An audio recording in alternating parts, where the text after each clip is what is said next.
2027 का चुनाव है, 403 सीट की तैयारी है, 226 सीट हमारी है। माननीय बहन जी ने सबसे ज्यादा फोकस संगठन पे दिया है कि हमें संगठन को मजबूत करना है। हम लोगों को भी माननीय बहन जी ने कहा है कि आप लोग बूथ स्तर तक जाओगे, अब बूथ पर जा करके अपनी बूथ और बूथ की सेक्टर कमेटी की समीक्षा करोगे। हम लोगों को निर्देश दिए गए पूरे प्रदेश में संगठन को कि हमें 2027 को फोकस करना है। माननीय बहन जी अच्छी हैं तो माननीय आजम खान जी नहीं, सभी लोग तारीफ कर रहे हैं। जिनको सीने पेट में दर्द है वो नहीं करेंगे। बस आने वाले समय में 2027 में उत्तर प्रदेश में माननीय बहन जी को इस प्रदेश का 5वीं बार मुख्यमंत्री बनाना है।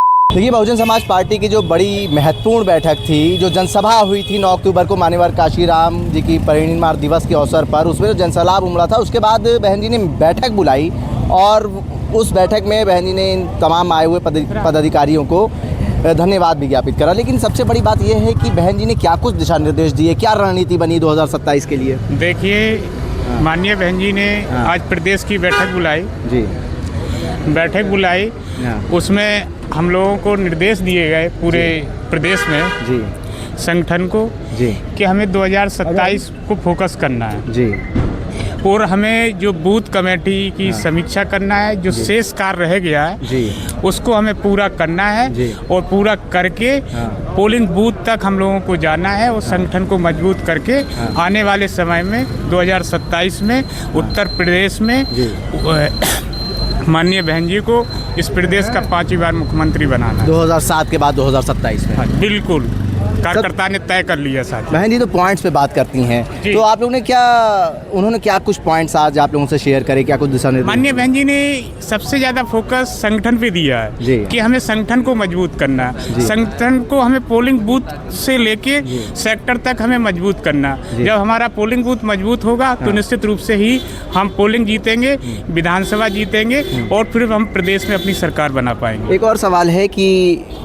जो आप लोग मेहनत कर रहे थे कैडर की और तमाम ज़िलों में जो पदाधिकारी थे जिनको जिम्मेदारियां मिली, तो उनको बुलाया गया था, उनसे क्या रिपोर्ट भी मायावती जी ने आज देखी? क्या कैसा रिपोर्ट कार्ड रहा आप लोगों का? ये 9 अक्टूबर के पहले ये हमारी माननीय बहन जी ने सितंबर में जो बैठक बुलाई गई थी उसमें जो संगठन का कार्य चल रहा था उसकी समीक्षा हुई थी। लगभग प्रदेश में 90% संगठन का गठन का कार्य हो चुका है। सेक्टर पोलिंग बूथ का गठन का कार्य हो चुका है। जो 10% बाकी रह गया, शेष कार्य को हमें कंप्लीट करना है और आगे माननीय बहन जी ने जो उनका 15 जनवरी को जन्मदिन है उसको हमें जिला स्तर पे भव्य तरीके से जनसभा के रूप में मनाना है और जन कल्याणकारी जन्मदिन के रूप में माननीय बहन जी का मनाया जाएगा। अच्छा, ये भी दिशा निर्देश जन कल्याणकारी के रूप में बहन जी का जन्मदिन मनाया जाएगा। गठबंधन की कुछ बात हुई क्या? नहीं, अभी हमें केवल संगठन पे फोकस करना है। हमें अभी गठबंधन पे कोई ऐसी बात नहीं हुई। वो भाजपा पूरा अपना फोकस संगठन पे किए हुए। 9 अक्टूबर के जो मान्यवर काशीराम साहब जी की पुण्यतिथि थी उसको हमारे सभी छोटे बड़े पदाधिकारियों ने बड़ी मेहनत करके एक सफल कार्यक्रम किया। इसके लिए माननीय बहन जी ने सभी लोगों को बहुत बहुत बधाई दी है, शुक्रिया अदा किया है। और हम लोगों को भी माननीय बहन जी ने कहा है कि आप लोग बूथ स्तर तक जाओगे, अब बूथ पर जा करके अपनी बूथ और बूथ की सेक्टर कमेटी की समीक्षा करोगे और सभी बूथ तक के लोगों को धन्यवाद दोगे जो बड़ी संख्या में अपनी जेब का पैसा खर्च करके लोगों ने आकर के अपनी ताकत दिखाने का काम किया है। और उसी के साथ में 15 जनवरी को जो माननीय बहन जी का जन्मदिन होगा उसकी भी तैयारी हम लोग करेंगे। बिहार चुनाव को लेकर कोई चर्चा हुई? बिहार के चुनाव की चर्चा को लेकर के बिहार में बात होगी। अच्छा, आजम खान जी तारीफ कर रहे हैं लगातार मायावती जी की। नहीं, जब माननीय बहन जी अच्छी हैं तो माननीय आजम खान जी नहीं, सभी लोग तारीफ कर रहे हैं। जिनको सीने पेट में दर्द है वो नहीं करेंगे। बस 2027 विधानसभा चुनाव को लेकर कोई नहीं, 27 की तैयारी है। जो 2027 का चुनाव है, 403 सीट की तैयारी है, 226 सीट हमारी है। अध्यक्ष जी, 19 तारीख की बैठक को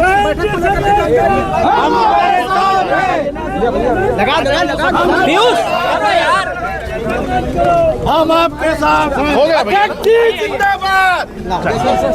देखिए, प्रदेश अध्यक्ष विश्वनाथ पाल बहुजन समाज पार्टी वो बाहर निकल गए हैं और मीडिया कर्मियों से उन्होंने बात करी। कहा कि बहन जी ने कहा है कि आप अपने कैडर को मजबूत करिए और अपने ज़िलों में जिम्मेदारी से काम करिए और बहन जी का जो जन्मदिन है 15 जनवरी को उसके लिए भी दिशा निर्देश बहुजन समाज पार्टी की मुखिया बसपा सुप्रीमो मायावती ने इन सभी को दिए हैं। देखिए अभी भी प्रदेश अध्यक्ष विश्वनाथ पाल मीडिया कर्मियों से बात कर रहे हैं और 27 को लेकर भी ये रणनीति बनी है कि पहले बहुजन समाज पार्टी को मजबूत करा जाए, कैडर को मजबूत करा जाए और तमाम जो जिला अध्यक्ष और मंडल अध्यक्ष और तमाम जो प्रभारी थे उन सबको यहाँ बुलाया गया था और धन्यवाद ज्ञापित करा मायावती जी ने। और उसके बाद ये बैठक खत्म हुई और बैठक के बाद विश्वनाथ पाल प्रदेश अध्यक्ष बहुजन समाज पार्टी वो मीडिया कर्मियों से मुखातिब हुए।